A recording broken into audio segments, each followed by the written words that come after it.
The evening air carried a softness that should have felt comforting. But to me, it pressed like a weight. The hotel ballroom gleamed with ivory drapes and gold accents, lit by chandeliers that glittered as though trying to outshine the joy of the night. It was my parents' vow renewal, a grand affair celebrating their 35 years of marriage. I had spent weeks ensuring every detail was perfect, pouring more money than I could comfortably afford into their dream evening. From the floral arrangements that cascaded down the tables, to the live quartet tuning their instruments in the corner, it was all me, my gift to them. But as I stood in the lobby, watching guests drift through the glass doors in their suits and gowns, I realized I was an outsider to the very event I had orchestrated. "You shouldn't be here," my mother had said earlier that day, her voice clipped, brittle, as if the words had been sharpened beforehand. "It's family only." Family. The word echoed in my head like a cruel joke. I had tried to laugh it off, thinking maybe she was just stressed. "Mom, I am family. I paid for this entire night. The venue, the catering, the band, it's all me." Her lips pressed into a thin line. She didn't look at me, just shuffled papers on the table as if distracting herself from her own cruelty. "You're making it about yourself again. People already whisper that you're a mooch. You can't even stand on your own, always leaning on others. Don't embarrass us tonight." The word, mooch, cut deeper than I let her see. My chest tightened, but I refused to let her see me crumble. I'd wanted to shout that I'd been working double shifts, scraping together every cent to give them this night, that I hadn't leaned on anyone but myself, that I hadn't asked for thanks, only a place at the table. But her eyes told me it was futile, cold, closed, as if I were a stranger. My father stood in the doorway then, straightening his tie. He didn't argue. He didn't defend me. He just adjusted his cufflinks and muttered, "It's better this way." And that was the moment the walls closed in.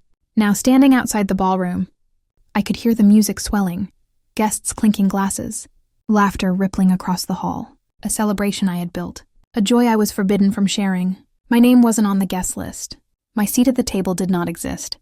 I took a step toward the doors anyway, just to glimpse inside, to remind myself that the dream I'd built was real. Through the crack, I saw them, my parents, my mother glowing in her silver gown, my father with his arm around her waist, both smiling as if they had built this night themselves. Guests surrounded them, praising, complimenting, and my mother, oh, she basked in it, tilting her head, smiling as if she were royalty. "She looks so radiant," I heard a guest murmur. "What a beautiful event. Who organized it?" And her reply with a delicate wave of her hand. Oh, it just came together. No mention of me. No trace of my sacrifice.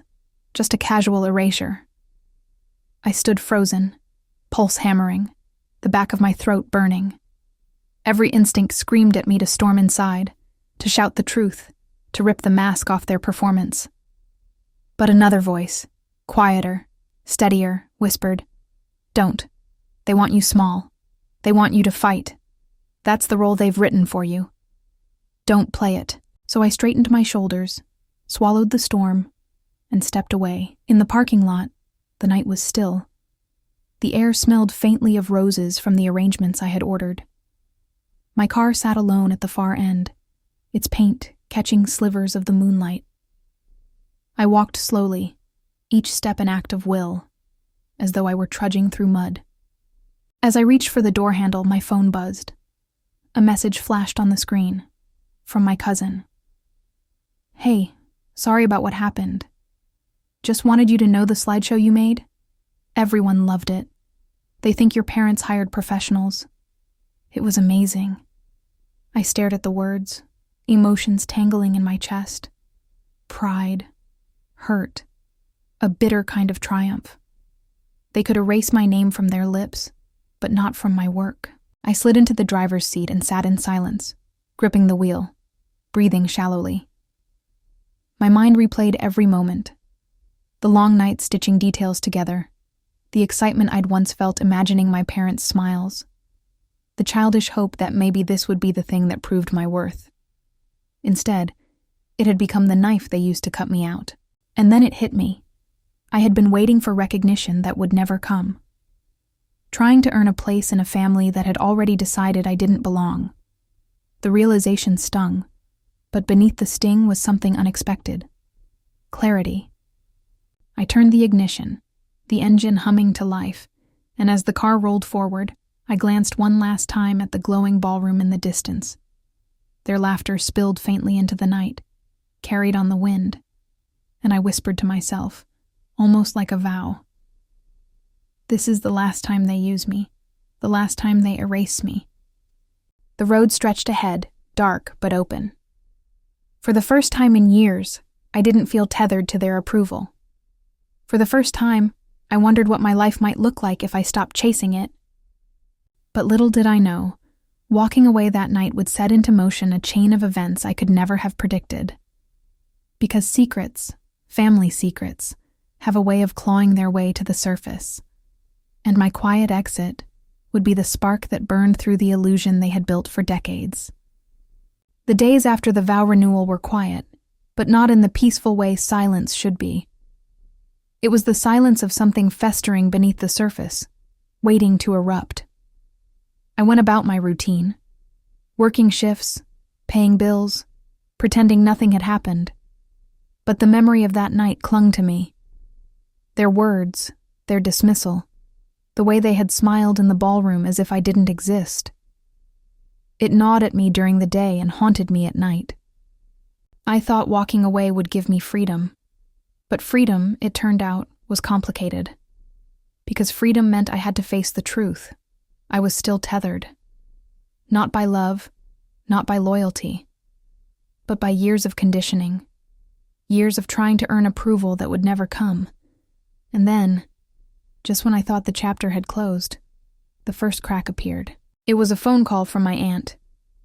Her voice trembled, carrying a mix of pity and suppressed anger. "I heard what they did to you," she said softly. "I didn't say anything that night because it wasn't my place. But sweetheart, you deserve to know something." My breath caught. "Know what?" She hesitated. I could hear her pacing, the floor creaking under her steps. "The money you gave your parents, for the renewal, it didn't all go where you think it did." My grip on the phone tightened. "What do you mean?" "They told people they paid for it themselves. But that's not the whole story. Part of the money, your money, they used to pay off some old debts, gambling debts. Your father..." She trailed off, the weight of her words hanging in the air. The silence roared in my ears. My father. The man who had stood there in his press suit, smiling for the cameras. The man who told me it was better this way. The man I thought was merely indifferent had, in truth, used me. Not just my love. My savings, I wanted to hang up, to deny it, to shove the truth back into the shadows. But my aunt's voice anchored me. "I thought you should know, because they'll never tell you. They'd rather you carry the shame than admit their own." When the call ended, I sat motionless, staring at the wall. Shame. That word again. They had tried to stitch it to me like a second skin, a mooch, a burden. But in reality, it was them, draining me quietly, feeding off the one thing I had left to give. The anger came slowly, like a tide rising. I didn't shout. I didn't cry. Instead, I felt something harder take root inside me. Resolve. For weeks, I kept my distance. I answered their rare texts with clipped replies, their small talk with silence. And in that distance, I found clarity. If they had stolen from me once, they would do it again. If they had rewritten the story of that night to erase me, they would rewrite every chapter of my life until I no longer recognized myself in it. But here's the thing about silence. It unsettles people. My withdrawal made them nervous. And when people like my parents grow nervous, they get careless. It started with a message from my father, laced with a tone that tried to mimic warmth. "We should talk. You've been distant. Family is important." I almost laughed at the irony. "Family," he said, after banishing me from the very celebration I had paid for. Still, I agreed to meet. Not because I wanted reconciliation, but because I wanted to see if the cracks my aunt had exposed were real. We met at a diner off the highway, the kind of place where the coffee is endless but tastes like rust. He arrived in a polished jacket, trying to look composed, but I saw it. The twitch in his jaw, the faint sheen of sweat on his forehead. He started with pleasantries, as if a script had been handed to him. "How's work? You eating well? You know your mother worries." I leaned back in the booth, arms crossed. "Let's skip the small talk. Why did you use my money to pay your debts?" The color drained from his face. His eyes darted to the window, to the menu, anywhere but me. For a moment he said nothing, and in that silence, I had my answer. When he finally spoke, it was a whisper. "I didn't have a choice." "No," I said, my voice steady, colder than I'd ever heard it. "You always had a choice. You just chose yourself." The mask cracked then. He looked at me, not with the authority of a father, but with the desperation of a man cornered by his own lies. "You don't understand the pressure I was under. I was trying to protect the family. By sacrificing me?" I asked. "By calling me a mooch to cover your tracks?" His lips pressed shut. He had no answer, and in that moment something shifted. I realized I wasn't the child at the mercy of their approval anymore. I was the one holding the truth, and truth is power.